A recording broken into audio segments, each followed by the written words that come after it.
I know you're there. I know you're listening. I saw you. I saw you walking down the street. I'm gonna get you. I'm gonna get you good.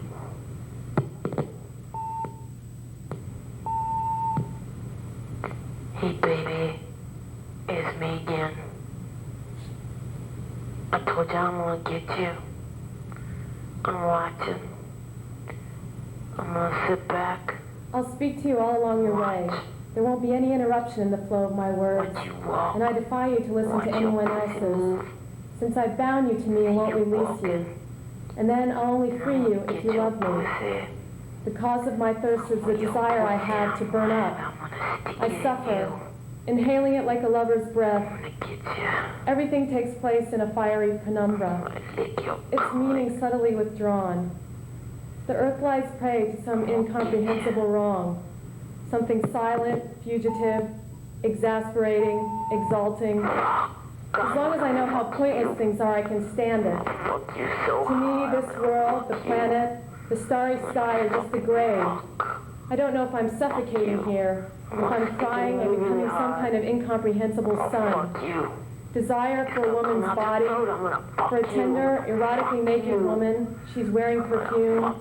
She has kinky jewelry on. When I'm feeling such pangs of lust, I know best what I am. A sort of hallucinatory darkness pushes me slowly over the edge towards craziness, and I start twisting towards impossibility, towards who knows what hot, flowery, fatal explosion, in which I escape the illusion of any solid connection between me and the world.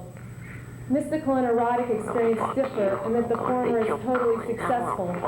Erotic licentiousness results in depression, disgust, and the inability to continue.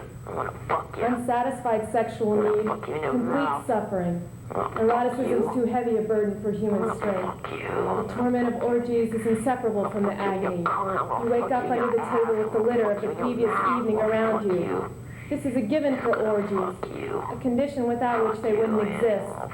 And when I was at Tardinate last night, was as crude as you might imagine. I followed the example of the worst out of simplicity. In the middle of an uproar, of falling bodies on silent and affectionate, not hostile. To me, the sight's horrible. But more horrible still are the rationalizations and tricks people resort to protect themselves from such disgusting things, to distance themselves from their inevitable needs. I know you're there. Blameless, shameless, the more desperate the eroticism, the more hopelessly women show off their heavy breasts, opening their mouths and screaming out, the greater the attraction. In contrast, the promise of light awaits at the limits of the mystical outlook. I find this unbearable and soon return to insolence and erotic vomit, which doesn't respect anybody or anything. How sweet to enter filthy night and proudly wrap myself in it. The whore I was with was as uncomplicated as a child. She hardly talked. A God doesn't bother with how things are. For a God, they just are whatever they are. Not good and not bad, only divine. Force, power, drunkenness, ecstasy, the joy of not existing anymore, dying from not dying. And this all my life, the womanish impulses of my heart. The other aspect is the dryness, the unquenchable thirst, the unconquerable cold. The laughter is violent enough, there will be no limiting it. You're gonna be my whore. I can get to stick it in you anytime I want. I'm gonna stick it in your mouth. I'm gonna come in your mouth. I'm gonna come all over you.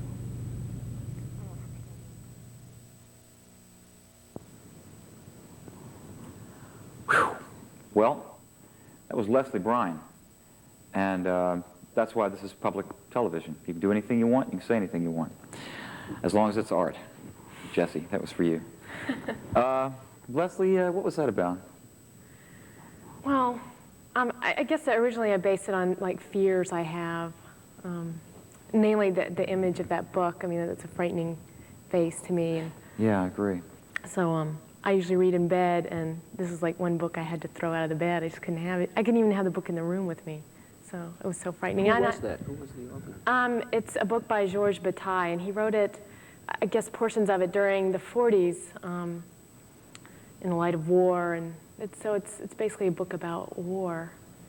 Didn't sound like it. Actually. Well, the contrasting images there. We've got the obscene phone caller. Mm-hmm. Now, was that supposed to be your basic rape, aggression, that whole scene in the background, and you're just not paying any attention to it by reading about lust and orgies? Right, and I guess the piece to me is starting to mean more is when if you abuse yourself, or if you allow yourself to be abused, so an outside force or an internal force, which is, or is one worse than the other? And I mean, I don't have an answer to that, but Hey, art's not about answers. I think they go kind of hand in hand. Is this a theme in a lot of your pieces? It is, and specifically involving like sexual politics and women's rights. I've been real hesitant in the past to call myself a feminist, but now I realize that that's being kind of chicken. But I don't see feminism as something that is just only good for women. I think it's good for all people. That I think we live in a really masculine society that hinders the feminine in all of us. So I think the feminist side of things needs to be brought up in men and women so that it is more equalized that way.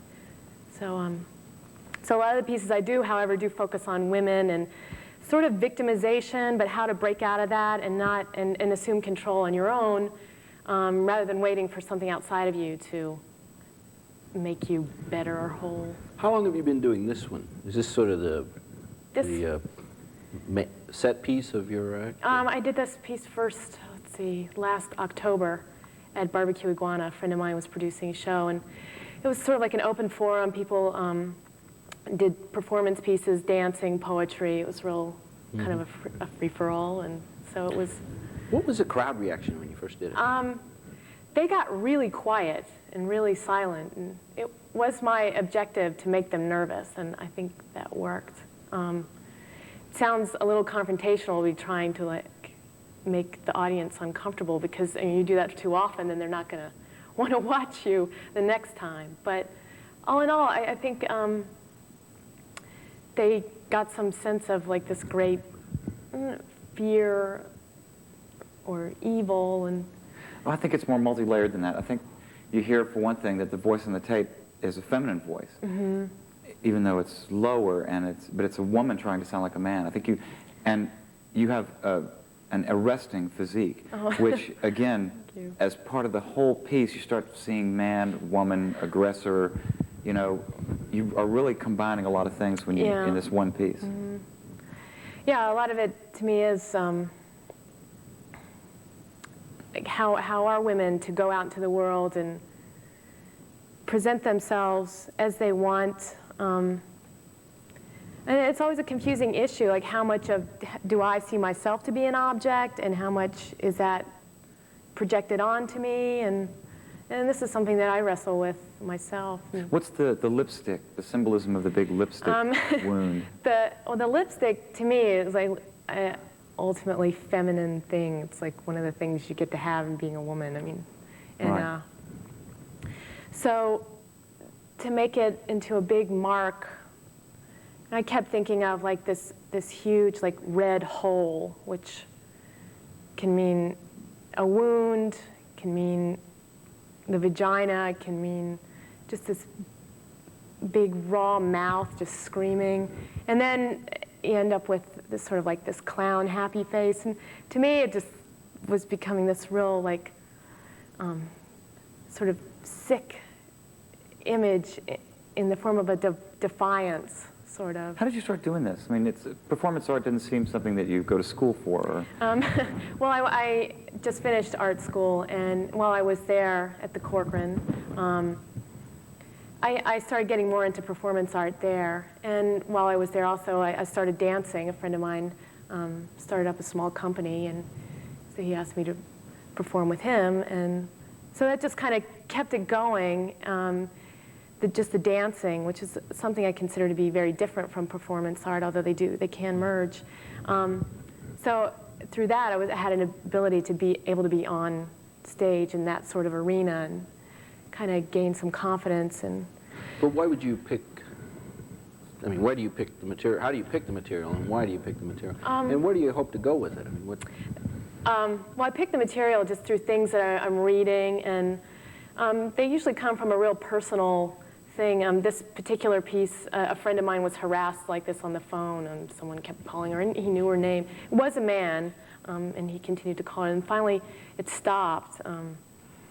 Where I hope to go with this, this is a really good question. I started out as a painter and got really frustrated by the fact that you just make these things, you hang them on the wall, and you walk away from them, and then people come and look. And I was craving some kind of immediate response, and so that's why I started. Some feedback. Huh? Yeah, and now it's like, I mean, when you're doing it in like small club situation and you're still there, you get a chance to talk with the audience. But that I want to figure out a way to continue to perform in.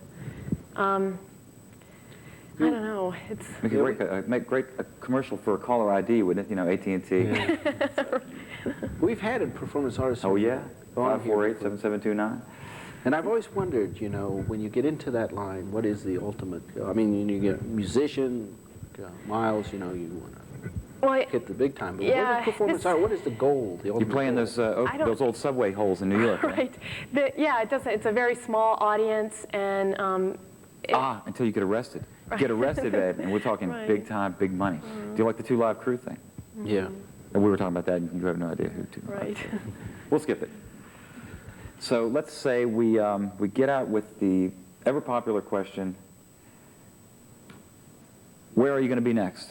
I'm moving to New York. There's Oh, you're moving Another to New Washington York. artist escapes to New York. there's a broader arena for this type of thing, and hopefully I can hook up with more people, and I want to find a way to continue it. I think performance art is more radical and out there. It's the extreme, and I think the extremes need to happen in order, because then slowly it comes into more popular culture, and so I think it's important to do really out there radical stuff. Are you from Washington? Where are you from? I grew up in Florida and went to school in North Carolina and then moved here. Speaking of extremes, folks, this is probably our last show, but it's been a lot of fun. Who knows? Maybe it won't be our last show. But it's been a most fun one and a most It's not our extreme last one. show. What are you talking What's about? what you said? Oh. But we hope to light up the phone lines anyway, and come back next week or in a couple of weeks for Look for us free-for-all. back. Hopefully we're out.